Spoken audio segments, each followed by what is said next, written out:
ਸਤਿ ਸ੍ਰੀ ਅਕਾਲ ਜੀ ਸਾਰਿਆਂ ਨੂੰ। ਕਹਾਣੀ ਸੁਣਨਾ ਸ਼ੁਰੂ ਕਰਨ ਤੋਂ ਪਹਿਲਾਂ ਜੇਕਰ ਤੁਸੀਂ ਇਸ ਚੈਨਲ 'ਤੇ ਨਵੇਂ ਹੋ ਤਾਂ ਕਿਰਪਾ ਕਰਕੇ ਚੈਨਲ ਨੂੰ ਸਬਸਕ੍ਰਾਈਬ ਜ਼ਰੂਰ ਕਰੋ ਜੀ। ਗੁਰਮੀਤ ਕੌਰ ਆਪਣੀ ਨੂੰਹ ਤੋਂ ਬਾਂਹ ਛੁਡਾ ਕੇ ਆਪਣੇ ਮੰਜੇ 'ਤੇ ਜਾ ਕੇ ਬੈਠ ਜਾਂਦੀ ਹੈ। ਉਸਦੇ ਇੰਨੇ ਜ਼ੋਰ ਦੀ ਸੱਟ ਲੱਗੀ ਸੀ ਕਿ ਉਸਦੇ ਬਹੁਤ ਦਰਦ ਹੋ ਰਿਹਾ ਸੀ, ਪਰ ਉਹ ਨੂੰਹ ਤੋਂ ਡਰਦੀ ਰੋਣਾ ਬੰਦ ਕਰ ਦਿੰਦੀ ਹੈ ਅਤੇ ਰੋਂਦੇ ਰੋਂਦੇ ਉਸਦਾ ਗਲਾ ਭਰ ਜਾਂਦਾ ਹੈ। ਸ਼ਾਮ ਨੂੰ ਉਸਦਾ ਪੁੱਤ ਘਰ ਆਉਂਦਾ ਹੈ ਤਾਂ ਉਹ ਸੋਚਦੀ ਹੈ ਕਿ ਮੈਂ ਆਪਣੇ ਪੁੱਤ ਕੋਲ ਆਪਣੀ ਨੂੰਹ ਦੀ ਸਾਰੀ ਕਰਤੂਤ ਦੱਸਾਂਗੀ। ਪਰ ਪ੍ਰੀਤ ਬਹੁਤ ਚਲਾਕ ਸੀ। ਉਸਨੇ ਆਪਣੇ ਪਤੀ ਦੇ ਆਉਣ ਤੱਕ ਆਪਣੇ ਮੱਥੇ ਨੂੰ ਕੰਧ ਨਾਲ ਮਾਰ ਕੇ ਛੋਟਾ ਜਿਹਾ ਜ਼ਖਮ ਕਰ ਲਿਆ, ਤਾਂ ਕਿ ਜਦੋਂ ਉਸਦੀ ਸੱਸ ਉਸਦੇ ਪਤੀ ਕੋਲ ਉਸਦੀ ਸ਼ਿਕਾਇਤ ਲਾਵੇ ਤਾਂ ਉਹ ਪਹਿਲਾਂ ਹੀ ਇਹ ਕਹਿ ਦੇਵੇ ਕਿ ਤੇਰੀ ਮਾਂ ਨੇ ਮੇਰੇ ਉੱਤੇ ਹੱਥ ਚੁੱਕਿਆ, ਮੈਂ ਤਾਂ ਆਪਣੇ ਬਚਾਅ ਲਈ ਉਸ ਨੂੰ ਹਟਾ ਰਹੀ ਸੀ। ਤਾਂ ਉਹ ਕੰਧ ਵਿੱਚ ਵੱਜੀ। ਇਹੀ ਹੋਇਆ। ਜਦੋਂ ਗੁਰਮੀਤ ਕੌਰ ਨੇ ਆਪਣੇ ਪੁੱਤ ਕੋਲ ਆਪਣੀ ਨੂੰਹ ਦੀ ਸ਼ਿਕਾਇਤ ਲਾਉਣੀ ਚਾਹੀ ਤਾਂ ਉਸਦੇ ਪੁੱਤ ਨੇ ਆਪਣੀ ਮਾਂ ਨੂੰ ਕਿਹਾ ਕਿ ਮਾਂ ਤੂੰ ਕਿੰਨਾ ਕੁ ਗਿਰੇਂਗੀ, ਪਹਿਲਾਂ ਤਾਂ ਤੂੰ ਪ੍ਰੀਤ ਨਾਲ ਸਿਰਫ ਲੜਦੀ ਸੀ, ਹੁਣ ਤੂੰ ਉਸਦੇ ਹੱਥ ਵੀ ਚੁੱਕਣਾ ਸ਼ੁਰੂ ਕਰ ਦਿੱਤਾ ਹੈ। ਤੈਨੂੰ ਪਤਾ ਹੈ ਪ੍ਰੀਤ ਦੇ ਮੱਥੇ ਵਿੱਚ ਕਿੰਨੀ ਸੱਟ ਲੱਗੀ ਹੈ। ਤਾਂ ਗੁਰਮੀਤ ਕੌਰ ਨੇ ਕਿਹਾ ਕਿ ਪੁੱਤ ਤੂੰ ਮੇਰੀ ਗੱਲ ਦਾ ਯਕੀਨ ਕਰ, ਉਹ ਸਿਰਫ ਨਾਟਕ ਕਰ ਰਹੀ ਹੈ। ਮੈਂ ਕੰਬਲ ਲੈ ਕੇ ਕੀ ਸੁੱਤੀ, ਉਸਨੇ ਮੇਰੇ ਨਾਲ ਬਹੁਤ ਬਦਤਮੀਜ਼ੀ ਕੀਤੀ। ਪਰ ਉਸਦੇ ਪੁੱਤ ਗੁਰਵੀਰ ਨੇ ਉਸਦੀ ਇੱਕ ਗੱਲ ਨਾ ਸੁਣੀ ਅਤੇ ਕਹਿਣ ਲੱਗਾ, ਮਾਂ ਬਸ ਵੀ ਕਰ, ਝੂਠ ਬੋਲਣ ਦੀ ਵੀ ਕੋਈ ਹੱਦ ਹੁੰਦੀ ਹੈ। ਇਹ ਕਹਿ ਕੇ ਉਹ ਆਪਣੇ ਕਮਰੇ 'ਚੋਂ ਬਾਹਰ ਚਲਾ ਗਿਆ। ਹੁਣ ਪ੍ਰੀਤ ਆਪਣੀ ਸੱਸ ਵੱਲ ਮੁਸ਼ਕਲੀਆਂ ਹੱਸਦੀ ਹੋਈ ਬਾਹਰ ਚਲੀ ਜਾਂਦੀ ਹੈ। ਇਸ ਤਰ੍ਹਾਂ ਪਹਿਲਾਂ ਤਾਂ ਪ੍ਰੀਤ ਆਪਣੀ ਸੱਸ ਨਾਲ ਸਿਰਫ ਗਾਲੀ ਗਲੋਚ ਕਰਦੀ ਸੀ, ਪਰ ਹੁਣ ਉਸਦਾ ਹੱਥ ਖੁੱਲ੍ਹ ਗਿਆ ਸੀ। ਉਹ ਨਿੱਕੀ ਨਿੱਕੀ ਗੱਲ 'ਤੇ ਆਪਣੀ ਸੱਸ ਦੇ 2-4 ਮੁੱਕੀਆਂ ਮਾਰ ਦਿੰਦੀ ਸੀ ਅਤੇ ਉੱਤੋਂ ਉਸ ਨੂੰ ਰੋਣ ਵੀ ਨਹੀਂ ਦਿੰਦੀ ਸੀ। ਗੁਰਮੀਤ ਕੌਰ ਬਹੁਤ ਦੁਖੀ ਸੀ, ਪਰ ਉਸਨੇ ਕਦੇ ਵੀ ਆਪਣੀ ਧੀ ਕੋਲ ਆਪਣੀ ਨੂੰਹ ਦੀ ਸ਼ਿਕਾਇਤ ਨਹੀਂ ਕੀਤੀ ਸੀ, ਕਿਉਂਕਿ ਉਸ ਨੂੰ ਲੱਗਦਾ ਸੀ ਕਿ ਜੇ ਮੈਂ ਆਪਣੀ ਧੀ ਕੋਲ ਦੱਸਾਂਗੀ ਤਾਂ ਉਹ ਦੁਖੀ ਹੋਵੇਗੀ ਅਤੇ ਇਹਨਾਂ ਦੋਨਾਂ ਭੈਣ ਭਰਾਵਾਂ ਦਾ ਆਪਸ ਵਿੱਚ ਫਰਕ ਪੈ ਜਾਵੇਗਾ। ਅੱਜ ਗੁਰਮੀਤ ਕੌਰ ਦੀ ਧੀ ਮੁੱਕੋ ਆਪਣੀ ਧੀ ਨੂੰ ਹਸਪਤਾਲ ਵਿੱਚੋਂ ਦਵਾਈ ਦਵਾ ਕੇ ਆਈ ਸੀ। ਆਉਂਦੇ ਹੀ ਫੋਨ ਦੀ ਘੰਟੀ ਵੱਜੀ। ਜਦੋਂ ਮੁੱਕੋ ਨੇ ਫੋਨ ਚੁੱਕਿਆ ਤਾਂ ਫੋਨ ਉਸਦੇ ਹੱਥ ਵਿੱਚੋਂ ਡਿੱਗ ਪਿਆ ਅਤੇ ਉਹ ਸੋਫੇ 'ਤੇ ਡਿੱਗ ਗਈ, ਬੇਹੋਸ਼ ਹੋ ਗਈ। ਇੰਨੇ ਨੂੰ ਮੁੱਕੋ ਦੀ ਸੱਸ ਅਤੇ ਉਸਦਾ ਪਤੀ ਭੱਜੇ ਆਏ। ਮੁੱਕੋ ਦੀ ਬੇਟੀ ਵੀ ਆਪਣੀ ਮਾਂ ਨੂੰ ਝੰਜੋੜਦੇ ਹੋਏ ਰੋਣ ਲੱਗੀ। ਉਹਨਾਂ ਨੂੰ ਲੱਗਿਆ ਕਿ ਅਜਿਹਾ ਕੀ ਫੋਨ ਆਇਆ ਕਿ ਮੁੱਕੋ ਬੇਹੋਸ਼ ਹੋ ਗਈ।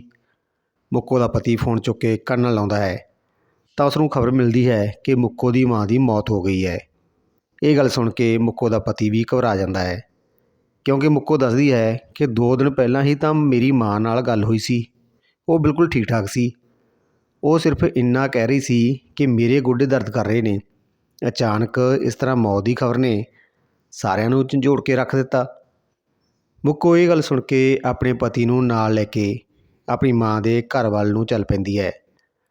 ਜਦੋਂ ਘਰ ਪਹੁੰਚੀ ਤਾਂ ਉਸਨੂੰ ਪਤਾ ਲੱਗਾ ਕਿ ਉਸਦਾ ਭਰਾ ਆਪਣੀ ਮਾਂ ਦੀ ਦੇਹ ਨੂੰ ਲੈ ਕੇ ਸ਼ਮਸ਼ਾਨ ਘਾਟ ਚਲਾ ਗਿਆ ਹੈ। ਉਹ ਉੱਥੋਂ ਭੱਜਦੀ ਭੱਜਦੀ ਆਪਣੀ ਮਾਂ ਦੇ ਪਿੱਛੇ ਸ਼ਮਸ਼ਾਨ ਘਾਟ ਪਹੁੰਚ ਜਾਂਦੀ ਹੈ ਅਤੇ ਆਪਣੀ ਮਾਂ ਨਾਲ ਲਿਪਟ ਰੋਂਦੀ ਹੈ ਅਤੇ ਕਹਿੰਦੀ ਹੈ ਕਿ ਮਾਂ ਤੂੰ ਇੰਨੀ ਜਲਦੀ ਮੈਨੂੰ ਛੱਡ ਕੇ ਕਿਉਂ ਚਲੀ ਗਈ? ਕੀ ਹੋਇਆ ਕਿ ਤੂੰ ਮੇਰਾ ਵੀ ਇੰਤਜ਼ਾਰ ਨਹੀਂ ਕੀਤਾ? ਕੱਲ੍ਹ ਤਾਂ ਤੂੰ ਚੰਗੀ ਭਲੀ ਸੀ।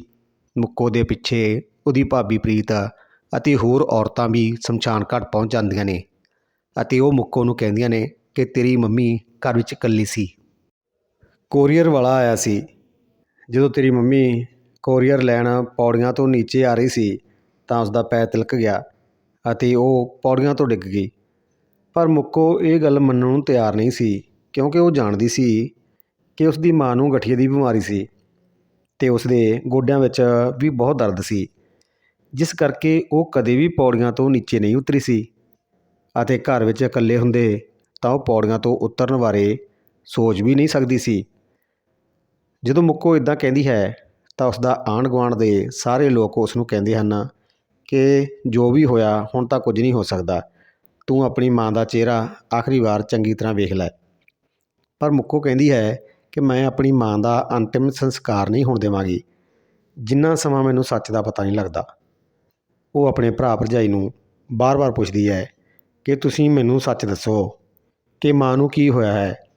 ਤਾਂ ਉਸਦੀ ਭਰਜਾਈ ਗੁੱਸੇ ਵਿੱਚ ਬੋਲਦੀ ਹੈ ਕਿ ਤੂੰ ਕੀ ਇਨਾਬ ਸ਼ਨਾਬ ਬੋਲ ਰਹੀ ਹੈ, ਤੈਨੂੰ ਪਤਾ ਹੈ ਕਿ ਤੂੰ ਕੀ ਕਹਿ ਰਹੀ ਹੈ?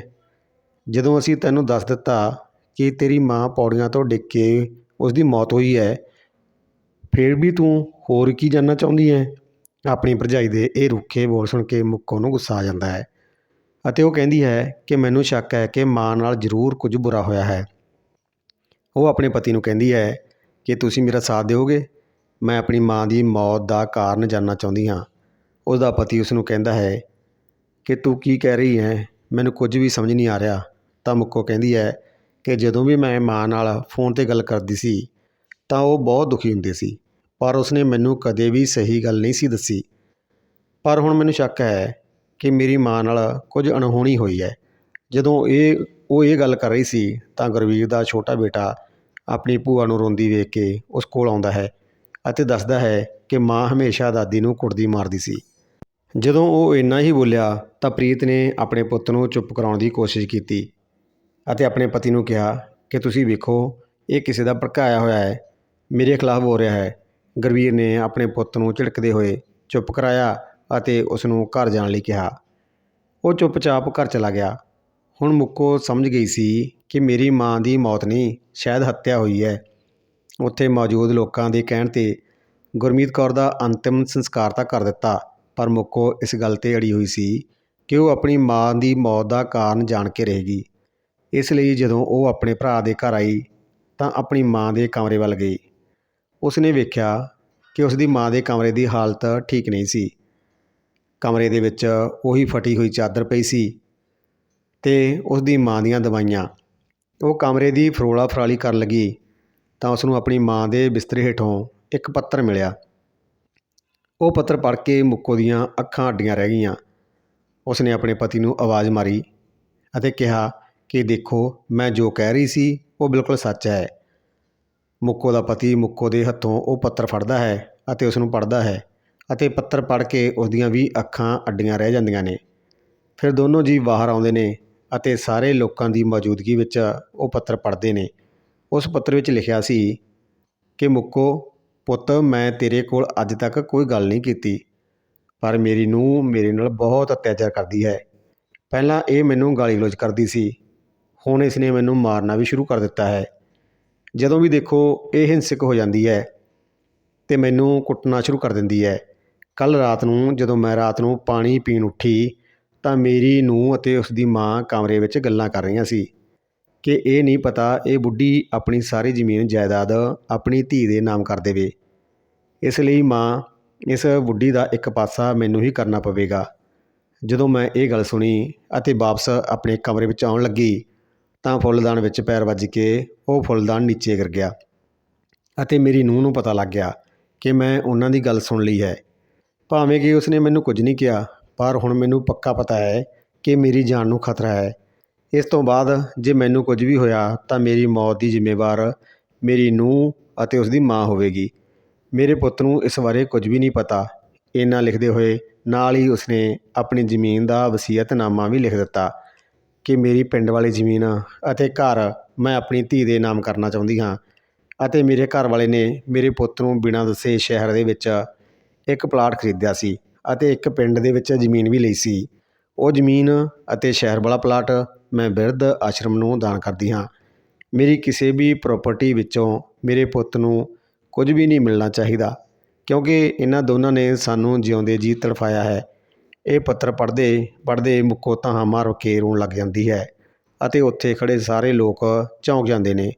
ਫਿਰ ਮੁੱਕੋ ਦੇ ਘਰ ਵਾਲਾ ਪੁਲਿਸ ਨੂੰ ਫੋਨ ਕਰਦਾ ਹੈ ਅਤੇ ਪੁਲਿਸ ਪ੍ਰੀਤ ਅਤੇ ਉਸ ਦੀ ਮਾਂ ਨੂੰ ਗ੍ਰਿਫਤਾਰ ਕਰਕੇ ਲੈ ਜਾਂਦੀ ਹੈ। ਗੁਰਮੀਤ ਕੌਰ ਦਾ ਪੁੱਤ ਗੁਰਵੀਰ ਸਿੰਘ ਉੱਚੀ ਉੱਚੀ ਰੋਂਦਾ ਹੈ ਅਤੇ ਕਹਿੰਦਾ ਹੈ ਕਿ ਮੈਂ ਆਪਣੀ ਪਤਨੀ ਦੇ ਪਿੱਛੇ ਲੱਗ ਕੇ ਆਪਣੀ ਮਾਂ ਦੇ ਦੁੱਖ ਤਕਲੀਫ ਨੂੰ ਸਮਝ ਹੀ ਨਾ ਪਾਇਆ। ਫਿਰ ਉਹ ਆਪਣੇ ਛੋਟੇ ਪੁੱਤ ਨੂੰ ਪੁੱਛਦਾ ਹੈ ਕਿ ਤੂੰ ਕੀ ਦੱਸਣਾ ਚਾਹੁੰਦਾ ਸੀ। ਤਾਂ ਗੁਰਮੀਤ ਕੌਰ ਦਾ ਪੋਤਾ ਸਾਰੀ ਸੱਚਾਈ ਬਿਆਨ ਕਰਦਾ ਹੈ ਕਿ ਮੇਰੀ ਮਾਂ ਕਿਵੇਂ ਮੇਰੀ ਦਾਦੀ ਨਾਲ ਦੁਰਵਿਵਹਾਰ ਕਰਦੀ ਸੀ। ਇਹ ਸੁਣ ਕੇ ਉੱਥੇ ਖੜ੍ਹੇ ਸਾਰੇ ਲੋਕਾਂ ਦੀਆਂ ਅੱਖਾਂ ਦੇ ਵਿੱਚ ਹੰਝੂ ਆ ਜਾਂਦੇ ਨੇ ਅਤੇ ਮੁੱਕੋ ਧਾਹਾਂ ਮਾਰ ਮਾਰ ਕੇ ਰੋਂਦੀ ਹੋਈ ਆਪਣੇ ਭਰਾ ਨੂੰ ਕਹਿੰਦੀ ਹੈ ਕਿ ਅੱਜ ਤੋਂ ਬਾਅਦ ਮੇਰਾ ਤੇਰੇ ਨਾਲ ਕੋਈ ਵੀ ਰਿਸ਼ਤਾ ਨਹੀਂ। ਤੂੰ ਜਿਉਂਦੇ ਜੀ ਤਾਂ ਮੰਮੀ ਪਾਪਾ ਨੂੰ ਤੜਫਾਇਆ ਹੀ, ਤੂੰ ਤਾਂ ਉਸ ਦੀ ਮੌਤ ਦਾ ਵੀ ਕਾਤਲ ਨਿਕਲਿਆ। ਹੁਣ ਗੁਰਵੀਰ ਇਸ ਗਲਤੀ 'ਤੇ ਪਛਤਾ ਰਿਹਾ ਸੀ ਕਿ ਉਸਨੇ ਆਪਣੇ ਮਾਂ ਦੀ ਗੱਲ 'ਤੇ ਯਕੀਨ ਕਿਉਂ ਨਹੀਂ ਕੀਤਾ। ਜੇਕਰ ਕਹਾਣੀ ਵਧੀਆ ਲੱਗੀ ਤਾਂ ਵੀਡੀਓ ਨੂੰ ਲਾਈਕ ਅਤੇ ਸ਼ੇਅਰ ਜ਼ਰੂਰ ਕਰਨਾ ਜੀ। ਕਹਾਣੀ ਸੁਣਨ ਲਈ ਤੁਹਾਡਾ ਬਹੁਤ ਬਹੁਤ ਧੰਨਵਾਦ।